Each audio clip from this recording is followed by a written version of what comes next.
எள் விதைப்பு மற்றும் உழவு இதை பற்றி இன்றைக்கி பார்க்குறோம். எள் வந்து எள்ளுக்கு 8 சால்னுவாங்க. எள் வந்து அதாவது புழுதி வந்து ரொம்ப தெளிவான புழுதியாக இருக்கணும்.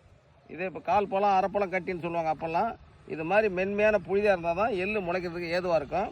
எள் முளைக்கிறதுக்கு இப்போ எள் இது வரிச்சாச்சு, ரொட்டேட்டர் போட்டு வரிச்சிருக்கு. இந்த காலத்தில் அந்த நாட்டு கலப்பை இப்போ ரொட்டேட்டர் போட்டு வரிச்சிருக்கு.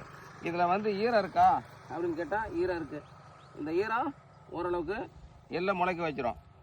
ஏக்கருக்கு 2 கிலோ விதை அளவு, 2 கிலோ அடியில் ஏக்கருக்கு 1 மூட்டை டிஏபி போட்டு வரைச்சிட்டு மேலே நுண்ணுரம் ஒரு 5 கிலோ, அது கூட ஜிங்க் சல்பேட் ஒரு 5 கிலோ போடும்போது கூடுதலான விளைச்சல் கிடைக்கிறதுக்கு வாய்ப்பு இருக்குது. இந்த எள் வந்து விதைச்ச ஒரு 15 நாள் அடிக்கடி தண்ணி விடக்கூடாது. எள்ளுக்கு வந்து ரொம்ப பாத்திகள் வந்து ரொம்ப பெரிய பெரிய பாத்தியம் போடக்கூடாது. நீர் கோத்துக்கிச்சுன்னா எள் வந்து விளையாது, வேரழுகல் நோய் வந்துடும். அதே மாதிரி எள் வந்து 15 நாள் வந்து எள் களை வெட்டும்போது ஒரு அடி திட்டம் இருக்கும்போது மீதி செடியெல்லாம் வெட்டி எடுத்துடணும். இதுதான் எள்ளில் உள்ள தொழில்நுட்பம்.